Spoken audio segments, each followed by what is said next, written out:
Assalamualaikum warahmatullahi wabarakatuh. Bertemu dengan saya lagi, Ahmad, di channel saya Jejak Sejarah Wetan. Pada kesempatan kali ini saya mengunjungi makam Mbah Joyo Purnomo yang letaknya di Dusun Tojo, Temuguru, Kecamatan Genteng. Inilah makam Mbah Joyo Purnomo yang di depannya ada beberapa tulisan untuk menasihati para peziarah yang datang.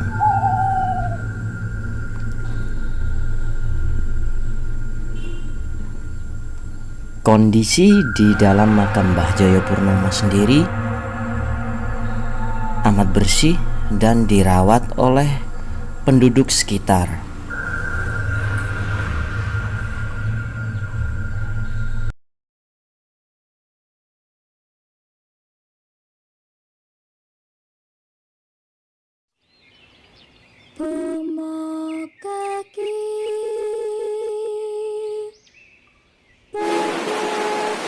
Eyang Joyo Purnomo sendiri datang ke Banyuwangi itu pada tahun 1887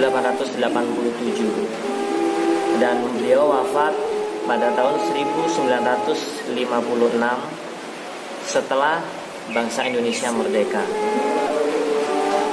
Mbah Joyo Purnomo mempunyai adik yang juga wafat di makam ini, yang makamnya juga bersebelahan. Ini adalah makam beliau yang bernama Sirat Suropati.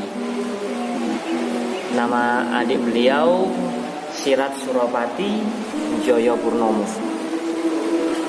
Jadi pada masa itu Mbah Joyo tak sendiri, di sini ditemani oleh sang adik untuk juga menyebarkan agama Islam dengan metode wayang dan metode kesenian atau sebagai tembang-tembang Jawa yang disampaikan untuk mempermudah pengajaran.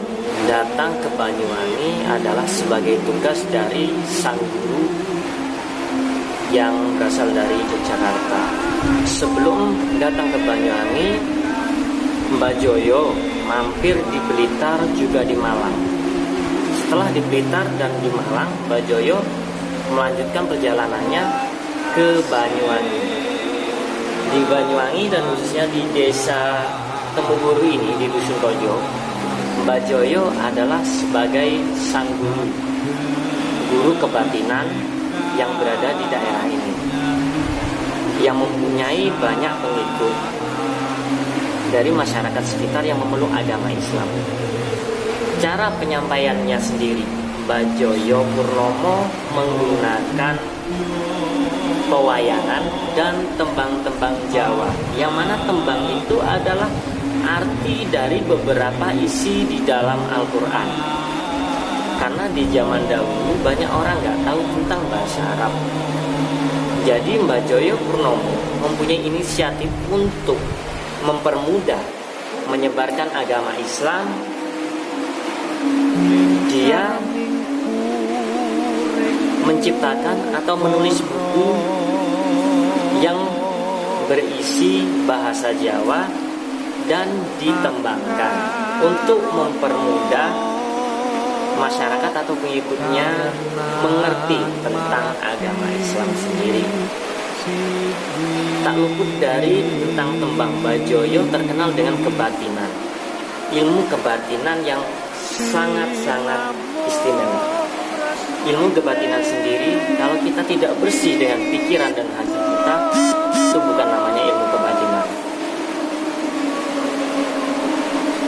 Jadi ilmu kebatinan banyak disebarluaskan atau diajarkan Mbah Joyo Purnomo kepada pengikutnya, sehingga tujuannya apa? Ilmu kebatinan adalah bisa mengatur sifat batin dan pikirannya manusia itu sendiri, supaya lebih bersabar, bisa menahan hawa nafsu, supaya lebih tenang beribadah, dan lebih bisa mendekatkan diri kepada Allah Subhanahu wa Ta'ala.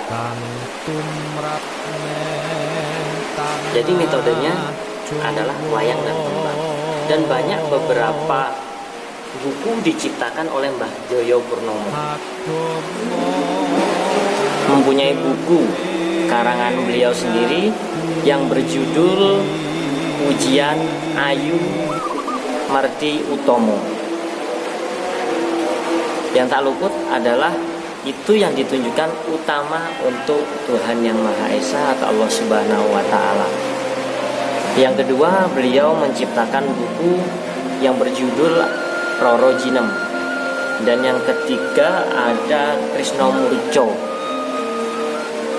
Dan yang selanjutnya yang keempat ada namanya Perto Kloyo.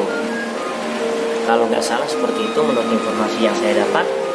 Dan sebenarnya sih ada 6 karangan buku yang beliau ciptakan.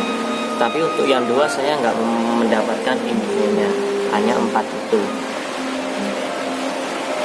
Jadi beliau juga menciptakan buku itu untuk mempermudah, sampai dia menciptakan 4. Mungkin dari 4 yang saya tahu dan 6 menurut informasi itu adalah tahapan-tahapan yang mana yang harus dipelajari oleh pengikutnya. Jadi nggak langsung seperti yang pertama tadi bertahap seperti ini, tahapan sampai menuju ke jenjang yang tinggi. Seperti di Islam ada tahapan untuk syariat, thariqah, hakikat dan ma'rifat. Mungkin untuk Mbah Joyo Purnomo untuk mempermudah pengajarannya, jadi dia menciptakan buku seperti itu. Juga tembang-tembang yang dia lakukan atau kidungkan.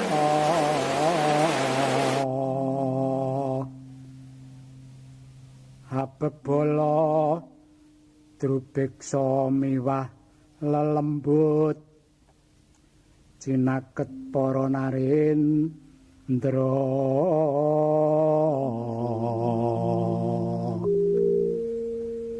kang ratone nuswa jawe.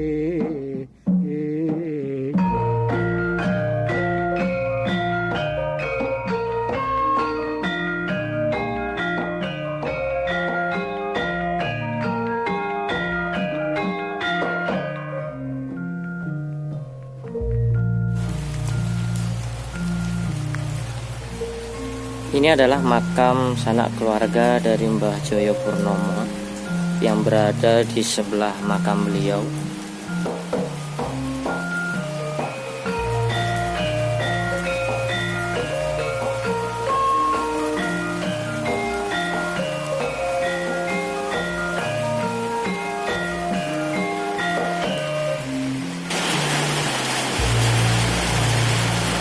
Dan ini adalah air sumber yang dipercaya mempunyai kekuatan magic yang bisa menyembuhkan penyakit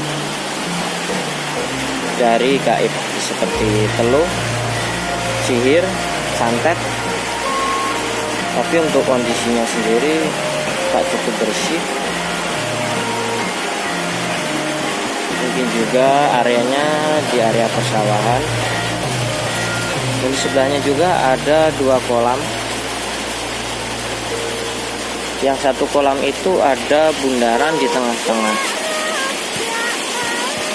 Konon di tengah itu adalah barang milik Mbah Joyo Purnomo yang ditinggal, yang berupa kendil.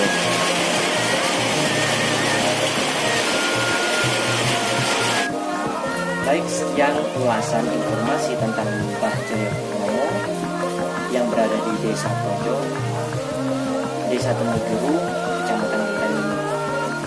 Kurang lebihnya mohon maaf. Salam sedulur salawasi. Assalamualaikum. Salam sejahtera.